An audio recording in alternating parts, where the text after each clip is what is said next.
Ancora Messi, Messi! This isn't just a throwaway commentary line, but it has become an emotion. Every time you come across a clip of the legendary Argentinian, Joaquim Maria Puyol's iconic line starts playing in your mind. The boy, the genius, the GOAT.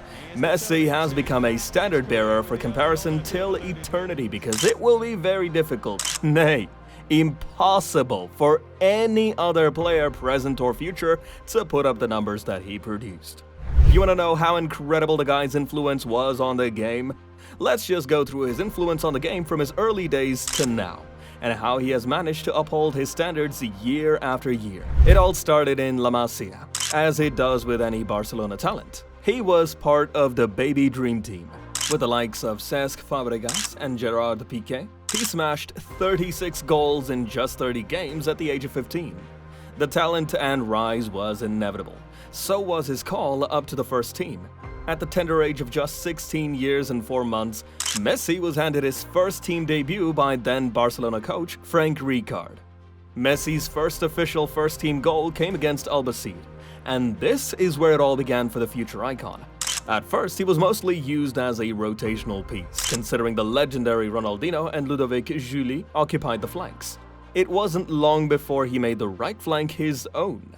By 2007, and at just 19 years old, Messi scored his first El Clasico hat-trick against Real Madrid in a game ending in a 3-3 draw.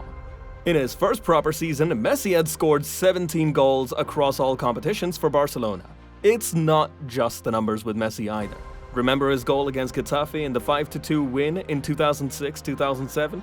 Messi ran almost the entire length of the field, zigzagging his way through players with the ball stuck to his feet before rounding the goalkeeper and dinking the ball above the covering defender. This was the goal that ultimately started the comparison with Diego Maradona. The 2008-09 season marked a significant moment in Messi's career, as he was handed the famed number 10 jersey at Barcelona after the departure of the charismatic Brazilian Ronaldinho. This year is also significant because Pep Guardiola was promoted to the managerial position of Barcelona. We weren't prepared for what was going to come next. A juggernaut was about to begin, and it was going to destroy everything in its path. As far as stats go, Messi managed to score 42 goals in the pre-Guardiola era. Messi has a lot to thank Rijkaard for, but his ultimate talent was about to be put in the front and center to the world by Pep Guardiola. Pep's method immediately helped Messi as he was deployed in the false nine position by Guardiola, and Messi's influence on games increased to tenfolds. Do you guys remember the 2008-09 El Clasico at Bernabeu? Messi scored twice and assisted once in a 6-2 rout of Real Madrid at their home turf. Till date, it is the greatest victory for Barcelona at their arch-nemesis home. It was the year when Barcelona became the only club to win sextuple, and that was mainly down to the influence of one man on the field, Lionel Messi. Messi managed to become the top scorer in the Champions League in that campaign. He was the youngest top scorer in the competition's history. The incredible run of Barcelona and Messi also resulted in Leo winning his first ever Ballon d'Or. Under Pep, the records for Messi kept tumbling. By the end of the 2009-10 season, Messi had equaled Ronaldo's, the OG, 47 goals in all club competitions in a single season. This was just the start for the little master.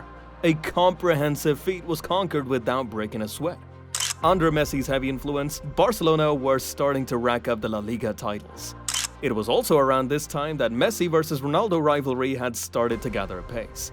That 2008-09 Champions League final build was around this budding rivalry. Messi came out on top. Eto'o and Messi scored as Barca ran out 2-0 winners, and the icing on the cake was Messi was the top scorer in the campaign, pipping Liverpool's own legendary Steven Gerrard. Messi against Bayern Munich in the run-up to the final was a memorable game. The boy wonder tore apart Bayern's defense as he netted a brace and also laid an assist in the first leg as Barca ran riot and basically sealed the tie in the first leg itself. Messi's second goal, where he dove and prodded home the fish, still lives fresh in our memories. By the end of December 2012, we all deduced that Messi wasn't a mortal being. You couldn't term him decent, good, world-class, or legendary because this was the year when he surpassed every mortal moniker. A 91-goal calendar year. 91. 91. 9-1. There is a good chance we might not see this record be broken in our lifetime. This record will be up there with Pele's record 3 World Cup wins. Before breaking down the goals, you have to give flowers to the legendary Gerd Muller, who scored 85 goals in a calendar year back in 1972. It took 40 years to break that incredible streak. Messi scored 59 goals in La Liga, 13 goals in the Champions League, 7 goals in international friendlies, 5 goals in Copa del Rey, 5 goals in World Cup qualifiers, and 2 goals in Supercopa games. These are just the goals he scored. He also had 22 assists that year. If you break down the stats, Messi had 9 hat-tricks and averaged a goal or an assist every 52.8 minutes. This is actually insane numbers. Wow. A couple of games in that calendar year springs to our minds straight away. One is that 5-0 rout of Atletico Madrid, where he made Thibaut Courtois look amateur as he kept beating him at his near post twice, and then nutmegged him for another goal to bag a hat-trick against Los Colchoneros. Also, who can forget that final against Manchester United? That pile driver by Messi, a type of goal that is synonymous with the Great One. But we remember the passionate celebration after the goal more than the goal itself. It was an unlike Messi moment. We've only seen him celebrate Messi like that only a handful of times. He even went down on his knees and gestured emphatically towards the Barca fans after David Villa's nail-in-the-coffin goal. Guess what? Messi ended up with yet another deserved Ballon d'Or. This was his second Ballon d'Or and a three-peat win of the awards back-to-back. It was Messi's third overall.